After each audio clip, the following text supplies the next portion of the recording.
¿Qué es la iglesia? Es la serie que voy a iniciar en este momento.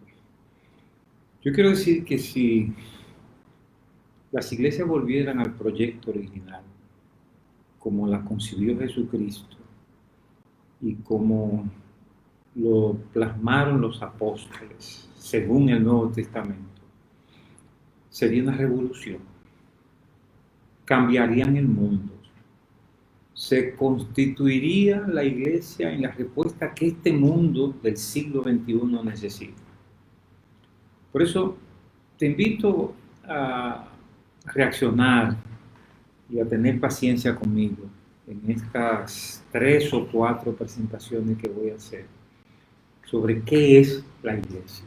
Porque si estamos en este proyecto de iglesia, si uno es pastor o miembro de la iglesia, uno debe asegurarse de que está siguiendo el proyecto original de iglesia.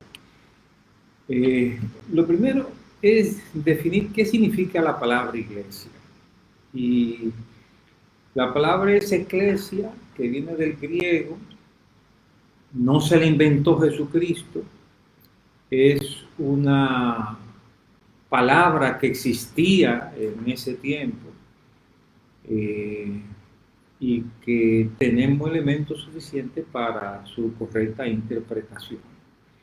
Hay una interpretación sesgada de la palabra iglesia y es la idea de que iglesias son los llamados fuera. No, mira, eso fue una interpretación para justificar el legalismo en que se había caído en ese tiempo. Iglesia como los que se desentienden de lo que está pasando en la ciudad. La iglesia como los que viven en una cápsula que no entra en contacto con el mundo a su alrededor. Entonces, esa concepción teológica construyó una idea de iglesia que no aparece en los diccionarios que uno puede buscar, pero sí se ajustaba a ese esquema teológico.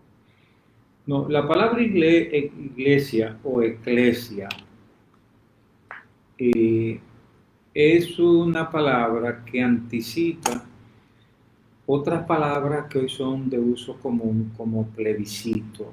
Eso se construyó en Grecia, en Roma. En Roma se estableció el plebiscito, y plebiscitos son ciudadanos convocados a tomar decisiones, a deliberar. Son reuniones de ciudadanos para tomar decisiones que interesan a la ciudad. Plebiscito viene de plebe, que se refiere a la masa, a la mayoría, no a los nobles y a los gobernantes. Entonces, cuando se habla de eclesia, es el mismo sentido en que luego se usa la palabra plebiscito. Y la palabra referéndum, que se introdujo en Suiza por influencia de Calvino, y es la idea de que el Parlamento tiene que consultar a las bases del pueblo. Ese es el significado de la palabra iglesia. Y tenemos algunos pasajes de la Escritura que nos permiten entender ese significado real de la palabra iglesia. Por ejemplo, yo te invito a buscar en los Hechos, capítulo 19, es un pasaje largo, pero si tú lo lees desde el verso 23 al 41, tú vas a ver lo que era una iglesia en tiempo de los apóstoles. Ahí aparece Pablo predicando, y el verso 23 muestra que la presencia de Pablo provocó una controversia. Entonces, las iglesias eran para resolver controversias, eran reuniones de ciudadanos para resolver controversias. Y el pasaje muestra en el verso 19 que allí los seguidores de la diosa Diana convocaron al teatro a una reunión usaron toda su fuerza para ir al teatro a tener una reunión. Y en el verso 32 muestra claramente el uso de la palabra iglesia. Cuando dice multitud, en el verso 32, la palabra en griego es exactamente iglesia. Déjenme buscar el texto.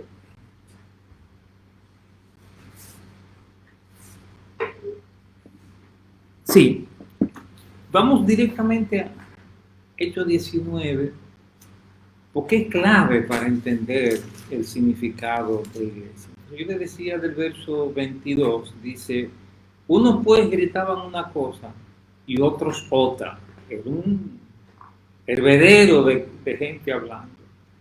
Porque la concurrencia estaba confusa. Donde dice concurrencia, porque la iglesia, la eclesia estaba confusa. Y cuando sigue diciendo, y sacaron de entre la multitud a Alejandro, empujándole, O sea, esa multitud reunida para resolver una controversia es una eclesia, una iglesia en el templo de Jesús. Por eso, si ustedes leen en el capítulo 19,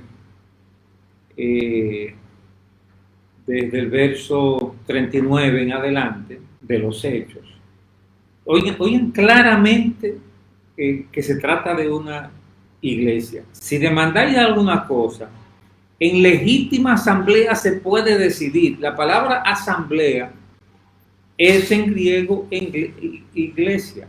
En legítima eclesia se puede decidir. O sea, la eclesia era para deliberar sobre asuntos que eran presentados a los ciudadanos. Ese es el sentido de la palabra iglesia. La idea de la iglesia de convocados fuera, convocados a una asamblea, convocados a una asamblea. Ese es el sentido exacto de la palabra iglesia. Por ese sentido, cuando los traductores de la Septuaginta tradujeron la Biblia al griego, ellos, la palabra congregación, donde decía congregación en hebreo, ellos ponían en griego. Esa fue la Biblia que se usó en tiempos de Jesucristo, la que estaba disponible. No es una traducción infalible, pero es la que existía en ese tiempo. Por ejemplo, dice Éxodo capítulo 17, toda la congregación de los hijos de Israel partió del desierto de Sin. Ahí está Moisés, ¿verdad?, lidiando con la congregación en el desierto. Pero cuando en los Hechos capítulo 7 se refiere a esto mismo, miren que usa la palabra iglesia. Leamos en Hechos 7, 38. Dice, este es aquel Moisés que estuvo en la congregación en el desierto. Para la palabra congregación ahí es eclesia. O sea que iglesia significa congregación. Eso está muy claro. Iglesia significa congregación según todos estos pasajes. Incluso hay un uso adicional de la palabra iglesia, que es a la gente reunida en Hechos capítulo 13, versículo 42. Aquí dice, oigan bien, versos 43, dice, el siguiente día de reposo se juntó casi toda la ciudad para oír la palabra de Dios en una sinagoga. Era para oír la palabra de Dios, Pablo, pero en una sinagoga. Pero viendo los judíos, la muchedumbre, la eclesia, O sea, cuando los judíos vieron la reunión que se estaba dando allí, y no eclesia en el sentido de la iglesia de Cristo, no, en el sentido de una asamblea, porque estos eran judíos, no cristianos todavía en ese momento. Se llenaron de celo y rebatían lo que Pablo decía, contradiciendo y blasfemando. De modo entonces, que iglesia es una congregación. Iglesia es una congregación. Y es una congregación participativa. O sea, no se puede llamar iglesia a cualquier tipo de reunión, sino es una reunión que llena algunos requisitos. Bueno, es en este contexto que tenemos que entender la palabra de Cristo cuando dice en Mateo 16, respondiendo a Pedro, y yo también te digo que tú eres Pedro, una piedra que se puede tirar con las manos, pero es una Petra. Pero sobre esta roca,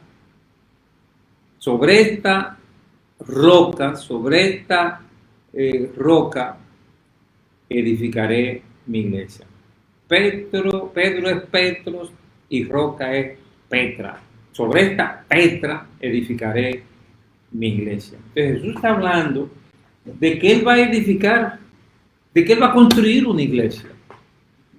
Pero no una iglesia como algo que sale de otro mundo. Es una iglesia como existía la iglesia en el mundo secular. Como cuando uno dice, yo voy a formar mi partido, yo voy a formar mi asociación, yo voy a formar el grupo mío. Entonces Jesucristo dice, yo voy a formar mi iglesia. Entonces la iglesia tiene que ser un espacio participativo. O sea, la iglesia no puede ser simplemente un rito. La iglesia tiene que ser un espacio participativo para ser iglesia.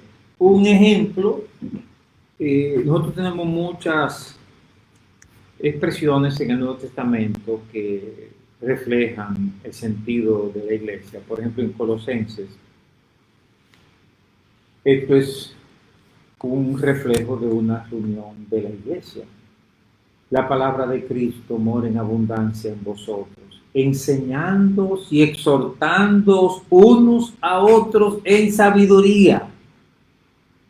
Ese coloquio, ese diálogo, enseñándoos unos a otros en sabiduría, cantando con gracia en vuestros corazones al Señor, con salmos e himnos y cánticos espirituales. Esa circularidad, o sea, la iglesia que fundó Jesucristo tiene que ser circular, no puede ser piramidal, porque es una iglesia participativa, enseñándoos y exhortándoos unos a otros. Un ejemplo más amplio lo tenemos en 1 Corintios capítulo 14. ¿Qué es la iglesia? Miren cómo dice Pablo. ¿Qué hay pues, hermanos? De 1 Corintios 14, 26. Cuando os reunís, cada uno de vosotros, ustedes ven ahí el espíritu participativo, cada uno de vosotros tiene salmo, tiene doctrina, tiene lengua, tiene revelación, tiene interpretación. Hágase todo para edificación. Estas son lenguas de alabanza, probablemente. Es una palabra que aparece aquí en 1 Corintios y que no son la misma lengua de Pentecostés, porque la lengua de Pentecostés cada uno lo entendía en su propio idioma. Estas son lenguas que no se entienden y parece ser una manera de alabanza a Dios, una alabanza espontánea a Dios. Entonces, la reunión de la iglesia es así. Si alguno habla en lengua extraña, si alguno tiene alabanza a Dios, sea esto por 2 o a lo más 3 y por turno. ¿Ustedes ven el diálogo participativo de la iglesia? Si alguno habla en lengua extraña, sea por dos o a lo más tres y por turno, y uno interprete. Si no hay intérprete, calle en la iglesia y hable para sí mismo y para con Dios. Alabe a Dios para sí mismo, pero no complique las cosas para los demás. Asimismo, los profetas hablen dos o tres. Oigan eso, hermano, es un diálogo. Y los demás juzguen.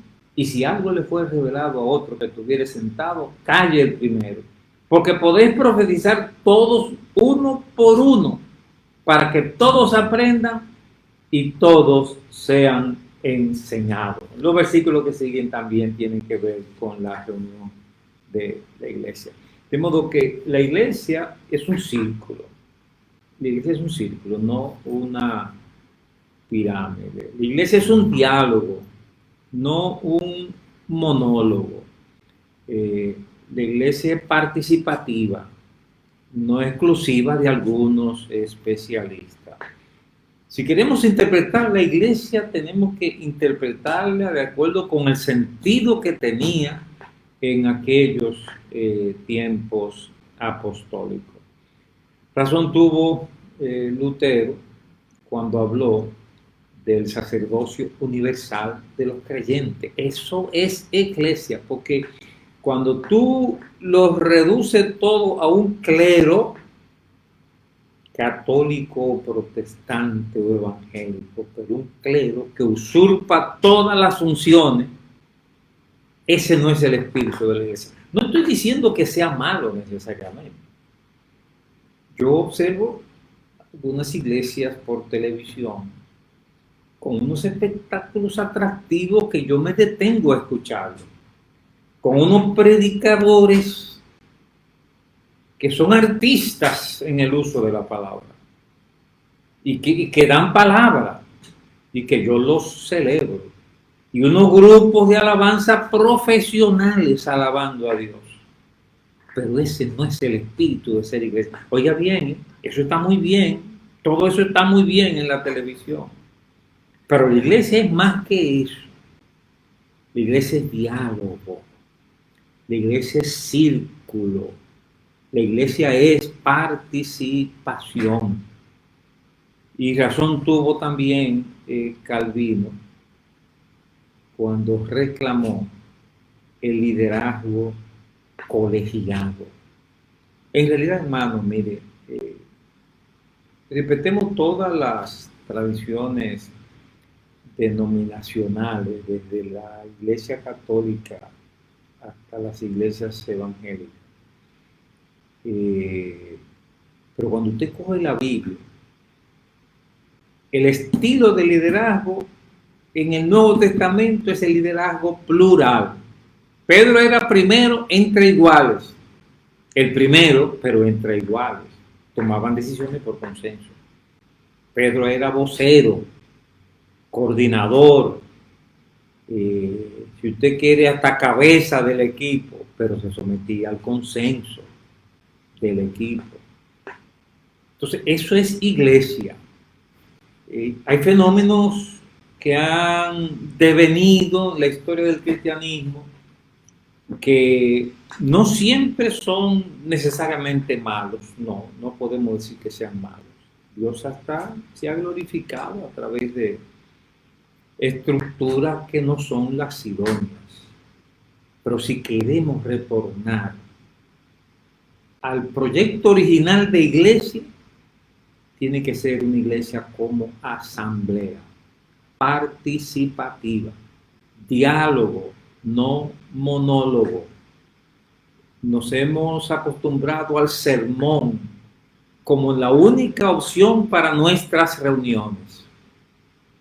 Alguna vez he ido a una iglesia invitado y cuando me toca hablar yo le he propuesto al pastor, hagamos un diálogo, ponemos dos sillas allá adelante y tú como pastor, el principal de esta iglesia que conoce la situación, tenemos un diálogo. Yo soy el especialista en la familia, para eso es que me invitan la mayoría de las veces.